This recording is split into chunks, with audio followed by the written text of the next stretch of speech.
बहुत समय पहले की बात है। एक छोटे से गांव में एक चालाक आदमी रहता था जिसका नाम रघु था। वह अपने दिमागी खेलों और चतुराई के लिए पूरे गांव में मशहूर था। रघु के पास जमीन जायदाद तो नहीं था, लेकिन उसकी बुद्धिमत्ता ही उसका सबसे बड़ा धन था।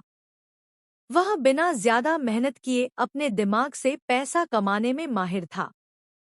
एक दिन रघु को जंगल में एक पुरानी हवेली के बारे में पता चला, जिसके बारे में कहा जाता था कि वहां एक भूत का साया है।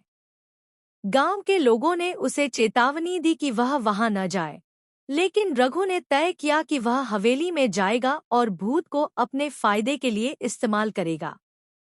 रघु रात के समय चुपचाप हवेली में पहुंचा।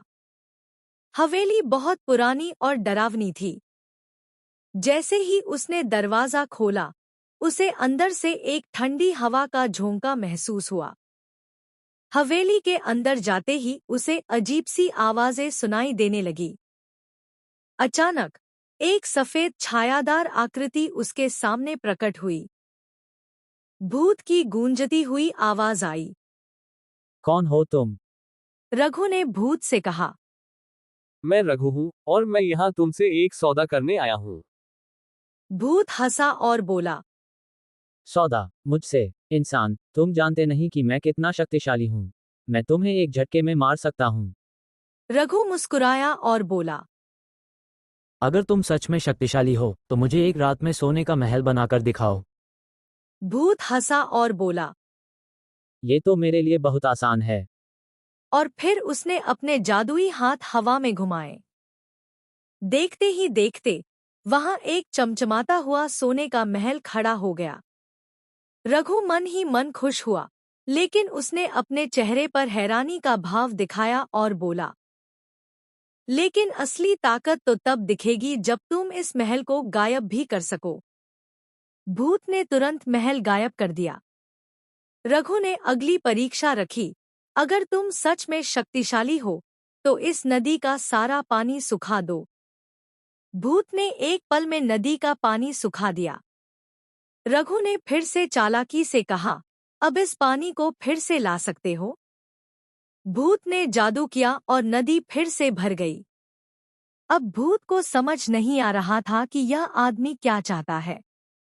रघु ने आखिरी चाल चली। उसने भूत से कहा, अब मेरी आखिरी परीक्षा यह है कि तुम मेरे नौकर बन जाओ और मेरे हर आदेश का पालन करो। भूत को लगा कि यह तो आसान काम है। उसने तुरंत हामी भर दी। लेकिन जैसे ही उसने हामी भरी, रघु ने अपनी जेब से एक पवित्र धागा निकाला और भूत पर डाल दिया। भूत तुरंत कमजोर हो गया और बोला, तुमने मुझे धोखा दिया। रघु मुस्कुराया और बोला, अब से तुम मेरे नौकर हो। तुम्हें मेरी हर बात माननी होगी। भूत अब मजबूर था और रघु का नौकर बन गया। रघु ने अपनी चतुराई से एक शक्तिशाली भूत को काबू कर लिया और अपनी जिंदगी ऐशो आराम से बिताने लगा। शिक्षा। इस कहानी से हमें यह सीख मिलती है कि सिर्फ ताकत ही नहीं, बल्कि चतुराई भी बहुत मायने रखती है। बुद्धिमान व्यक्ति बड़ी से बड़ी मुश्किल को हल कर सकता है। अगर आपको वीडियो पसंद आई हो तो वीडियो को लाइक एंड चैनल को सब्सक्राइब एंड शेयर करो।